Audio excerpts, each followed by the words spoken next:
Diakon Petrus Marianus, sering dikenal sebagai Diakon Rian. Saya berasal dari Maumere dan saya mengenyam pendidikan saya di Ledelero dan menghabiskan 9 tahun di Filipina. Saya di sini sementara mempersiapkan diri untuk tabisan imamat suci saya. Ketika berbicara tentang panggilan suci, panggilan menuju imamat, saya bisa mengatakan kisah hidup saya adalah sebuah kisah cinta dari Allah untuk saya dan keluarga saya. Saya percaya bahwa Allah mencintai kita bukan karena kita berharga, tetapi kita menjadi berharga karena Allah mencintai kita. Cerita panggilan saya merupakan sebuah kisah cinta yang diberikan Allah secara cuma-cuma kepada saya. Saya lahir dan bertumbuh di keluarga yang tergolong miskin di sebelah timur Maumere ini. Bapak saya seorang petani dan mama saya seorang ibu rumah tangga. Kami lahir dan dibesarkan dari keluarga yang sangat sederhana. Hidup dan makan hanya untuk hari ini, untuk esok hari kita akan berpikir pada esok hari nanti. Dan dari keluarga kecil ini, bersama kedua saudara saya belajar untuk memberi apa yang kami punya kepada orang lain. Mereka mengajarkan saya untuk mencintai. Saya pernah ingat mama saya sering membawa saya ke paroki, mengajarkan saya untuk berdoa dari tanda salib sampai mengikuti misa. Dan dia pernah berkata, pakai bahasa daerah dia katakan, "Moa, engkau bagikan bunga, dan bunga itu saya sudah tanam dan hias untuk altar. Jadi engkau bertumbuh di depan altar dan engkau harus layu pun di depan altar." Kata-kata itu serasa bagi saya tidak ada arti, dan kadang setelah saya bertumbuh SMP, SMA, saya katakan saya tidak mengerti dan itu bagaikan lelucon. Tetapi setelah perjalanan waktu, setelah tamat SMA, saya bercita-cita menjadi seorang guru, menjadi seorang polisi. Banyak yang ada di otak saya. Saya menjadi seorang politikus, banyak. Tetapi dari antara semua cita-cita, tanpa dipaksa, dengan bantuan doa mama saya, dia katakan, saya sebagai seorang mama, au ei naun, dia katakan begitu. Saya sudah berdoa, semoga engkau menjadi imam. Dan itu tanpa disadari, tanpa paksaan dari dia, saya berani menganjakkan kaki masuk pembinaan menjadi seorang imam. Saya mau menjadi imam baru saya sadar, doa seorang ibu sangat kuat. Doa seorang mama sangat kuat. Waktu saya lelah dan mau pulang, saya katakan saya tidak sanggup, jalan ini bukan jalan saya. Kata-kata dia terngiang di telinga saya, di hati saya. Saya menyadari betapa kuatnya kata-kata dari mama saya sendiri. Dia katakan, engkau bagaikan bunga dan hidupmu mengindahkan altar Tuhan, dan engkau harus layu di altar Tuhan. Itu kata-kata yang buat saya seperti tenaga yang mendorong saya untuk maju. Dan ini kemauan saya sendiri menjadi imam, bukan karena mendengar mama saya, tetapi ini cita-cita saya. Saya bercita-cita menjadi seorang misionaris dari kecil. Saat berlibur, saya selalu menceritakan kepada dia, "Mama, bagaimana kalau besok lusa saya menjadi seorang imam, saya mengenakan jubah seperti pater-pater orang Jerman di paroki kita. Mama, bagaimana kalau besok lusa setelah mama tua, saya memberkati mama, saya yang bagi komuni suci ke mama." Dan itu merupakan mimpi kami berdua, tanpa diketahui bapak dan keluarga yang lain. Mereka tidak tahu. Mereka tanya, alasan kenapa engkau masuk biara? Saya katakan, saya mau menjadi imam. Itu saja. Dan perjalanan saya baru sadar, yang memanggil saya, Tuhan memanggil saya. Dan bukan karena saya hebat, bukan karena saya memiliki banyak talenta, atau bukan karena saya memiliki rupa yang pas sebagai seorang imam. Tidak.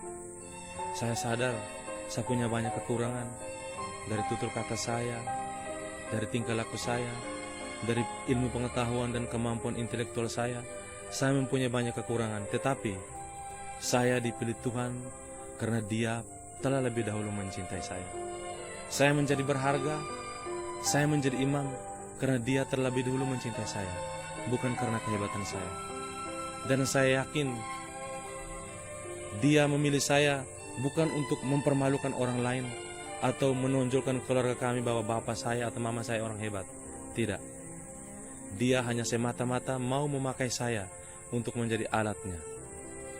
Ada satu peristiwa tragis, mungkin teman-teman semua orang tahu, kejadian di Sada Batu Manuk, di mana sebagian besar keluarga kerabat saya meninggal dan tenggelam berpulang dari Palue, di mana mama saya pun satu di antara mereka. Sampai sekarang saya tidak pernah melihat lagi wajahnya. Saya berpikir, untuk apa hidup ini? Saya berpikir semuanya sia-sia.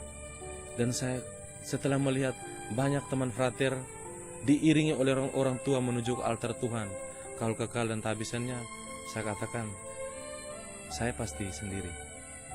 Karena mama sudah tidak ada, dan dia ada di mana saya tidak tahu. Itu yang hal membuat saya terpukul sekali. Tapi ada suatu malam saya ditelepon oleh bapak saya. Dia mengatakan, mama datang, dan dia katakan Filipina dengan Maumere itu tidak terlalu jauh buat dia. Hanya kata itu.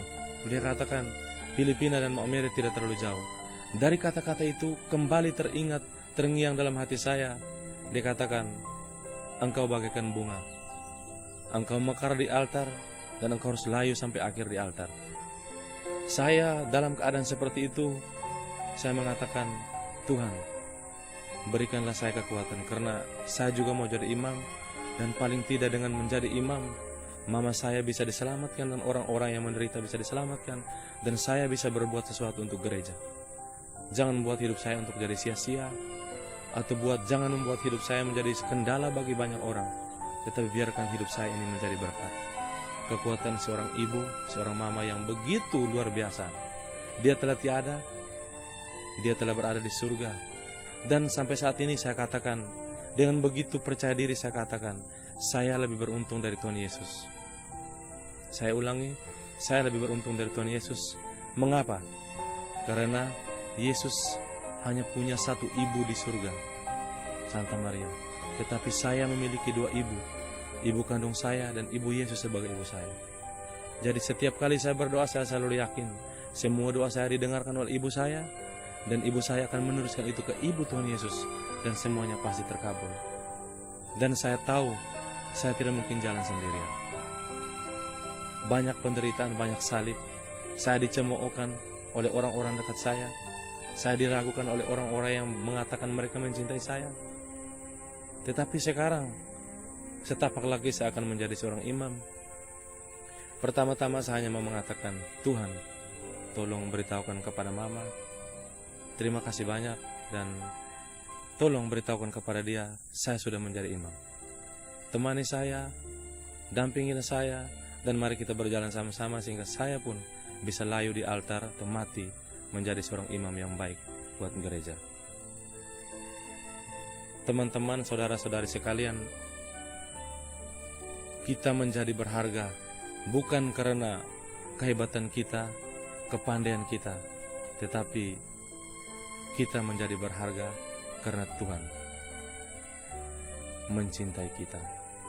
Cinta Tuhan menjadi sebuah faktor utama pertumbuhan kita. Cinta Tuhan menjadi hal utama yang mengangkat kita di saat-saat terendah dalam hidup kita. Oleh karena itu, seperti moto imamat yang akan saya pilih, Tuhan, kepada siapakah kami akan pergi?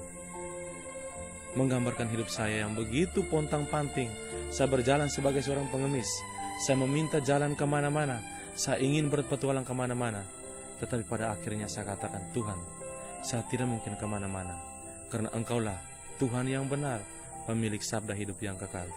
Jadi kepada Dikaulah saya akan berkanjang untuk selama-lamanya. Sekian dan terima kasih. Tuhan memberkati kita semua.